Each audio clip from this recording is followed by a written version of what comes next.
खुद सोचिए कि अगर कोई पार्टी अपने सांसदों को या विधायकों को वो चुनवा रही हो, और यहां तक कि कितने ऐसे एरिया होंगे, ऐसे निर्वाचन क्षेत्र होंगे जहां लोगों को अपने विधायक और सांसद का नाम नहीं पता होगा, उससे कभी मिले नहीं होंगे, और वो भारी मतों से जीत कर चला जाता है। तो इसी से पता लगता है कितना अपना मुद्दा हम उठा रहे हैं या अपने लोकल मुद्दों पर हम कितने मुखर हैं। नहीं, ये मैंने क्या कहा कि ये इसी व्यवस्था का हिस्सा था जो राजनीतिक साजिश के तहत परिसीमन पर रोक लगाई गई। तो 50 साल में उसने अपना असर दिखाया है कि 50 साल बाद हम ये भूल चुके हैं कि हमारे कोई अधिकार होते हैं। जैसे आप परिसीमन पे ही अगर लोगों से चर्चा करिए तो अधिकांश लोगों को पता ही नहीं है कि परिसीमन होता क्या है।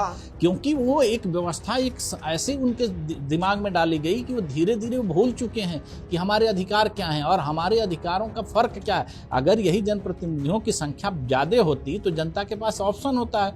आप दुकान में सामान खरीदने जाते हैं, अगर आपके पास ऑप्शन होता है तो आप बेहतर चॉइस कर सकते हैं, लेकिन अगर आपको ऑप्शन ही नहीं दिया जाता है तो आपको वही सेलेक्ट करना है जो आपको दिया गया है। क्या परिसीमन को लेकर लड़ाई बहुत लंबी है?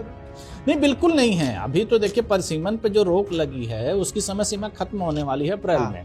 तो अगर सरकार उस पर बिल लाती है रोकने के लिए तो पूरे देश को सच पता चल जाना चाहिए कि भाई सरकार क्यों चाहती है परिसीमन पर रोक। अगर परिसीमन पर सरकार रोक लगाना चाहती है तो लेकिन विपक्ष भी उस पर मुखर नहीं है, तो हो सकता है वो भी हाँ जी क्या कहा कि कोई राजनीतिक पार्टियों का मुद्दा नहीं है।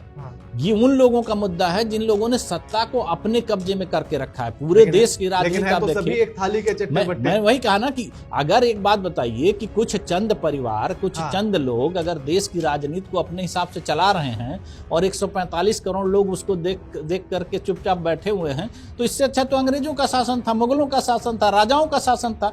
वो भी तो ऐसे ही करते थे। भाई आज एक बात बताइए, आजादी से पहले भी देश में यही व्यवस्था थी कि आम जनता आम रहती थी, खास लोग खास रहते थे। आज भी अगर हम उसी व्यवस्था में अपने आप को संतुष्ट कर पा रहे हैं तो हम ऐसी व्यवस्था में रहेंगे।